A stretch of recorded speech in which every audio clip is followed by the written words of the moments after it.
Hi everybody, welcome to my channel. My name is Vergara and I want to talk about a fight which happened this Saturday in Macau, China. I know it's been about 3 days since the fight happened. I've been a little bit tired. I've been working a lot and going to school, so I got to it now and I just want to do my best with this video, which is also a review of the fight. Now, Manny Pacquiao versus Brandon Bam Bam Rios.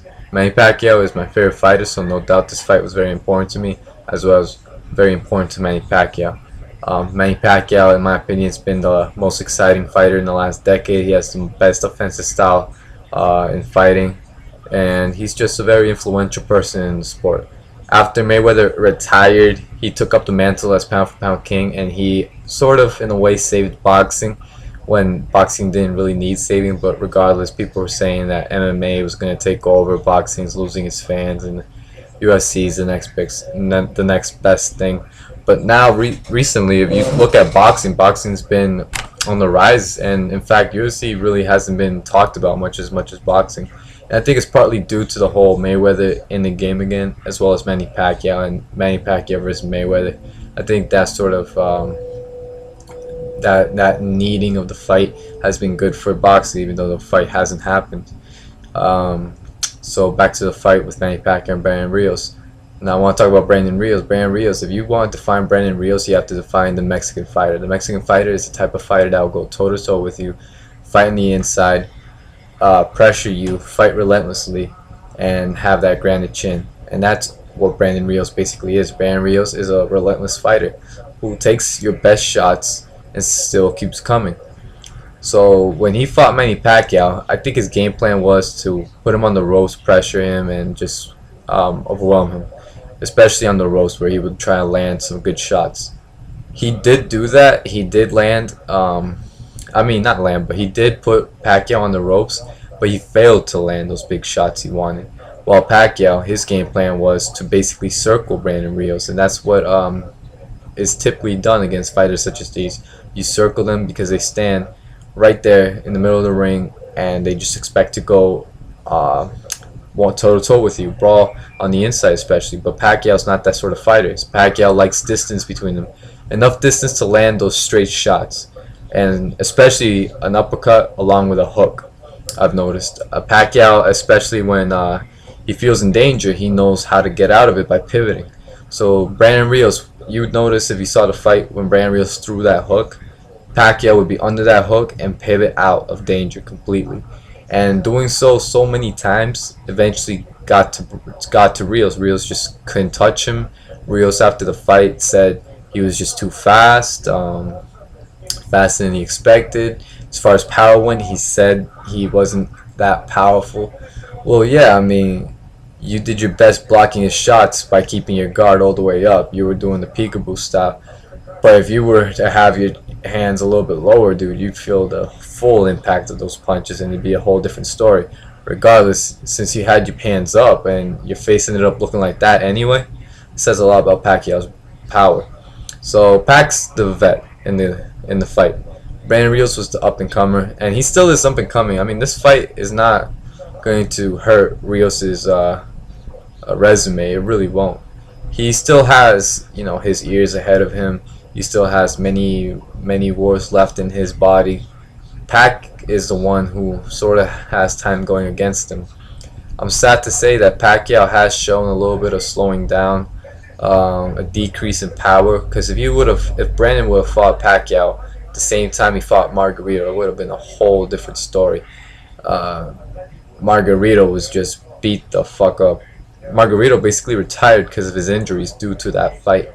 So Brandon Rios should be sort of grateful he didn't meet the Pac of 4 years ago, or else Brandon Rios would be talking with a busted orbital bone, and who knows if he would have been able to continue in his boxing career, just like Margarito. Plus, you had this feud going on between the Rios team and Pacquiao's team, and I think it was just the dumbest thing. It was started by Freddie Roach. Freddie Roach did go up to Robert Garcia and say, "Get the fuck out of here, you piece of shit."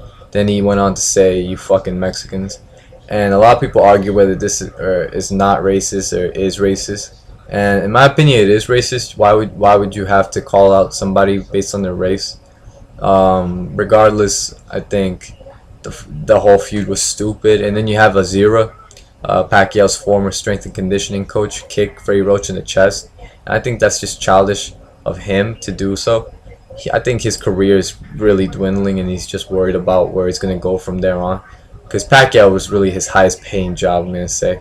And now he went down the ladder, he went down the step on the ladder down to Brandon Rios, and after Brandon Rios lost, who knows where he's going to go from then. So I could care less about Zero Ridley, really. I'm worried about Freddie Roach and just how he's handling things. Maybe he's just anxious about all that's going on, and his fighters just not, winning on the constant basis. I think Pacquiao is Freddie Roach's #1 fighter. I think he's bread and butter. But then you got Provodnikov, who's a great fighter of Roach's. I think Provodnikov is a very honorable fighter. I think he deserves to be champion of the world after his win against Mike Alvarado. I think his fight against Tim Bradley should have been scored a draw. So Provodnikov really is one of the toughest men I've seen in the sport recently, and I'm glad he's champion. Freddie Roach should be proud of Provodnikov and consider him another jewel in his assets. So as far as Julio Cesar Chavez goes, Roach should forget about Chavez Jr. Chavez Jr. I heard is taking up his father, as his coach. So he should stick to that. I mean, let's see how far he goes. I thought he lost his last fight, so I don't think Chavez Jr.'s career is really going to go that far.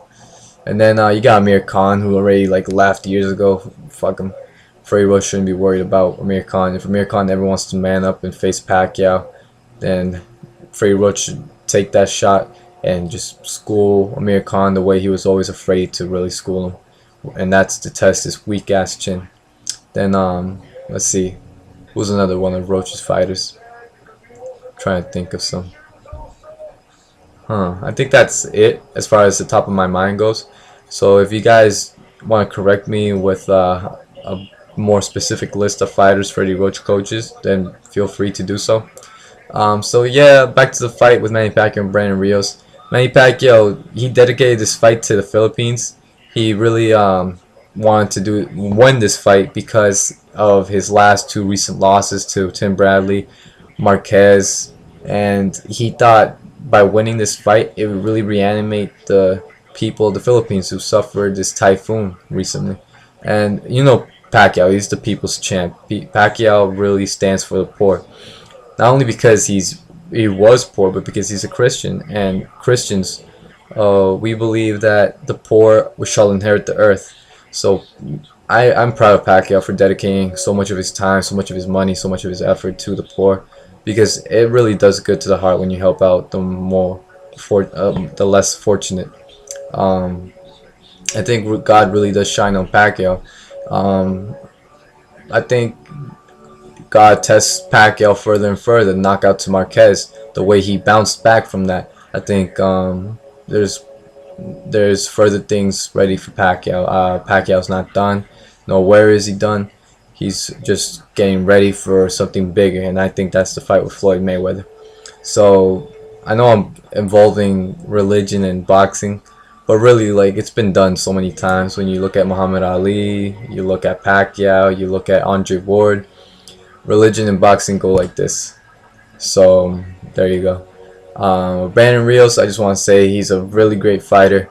I have no ill grudges towards Brandon Rios. He's actually very, very funny. He's actually a very good character. I liked how after the fight was done, they just looked at each other and said, I guess it's done, They shrugged shoulders and said, good fight. So Pacquiao and Brandon Rios really have no ill intent towards each other, and I think that's great. That's what boxing should be about.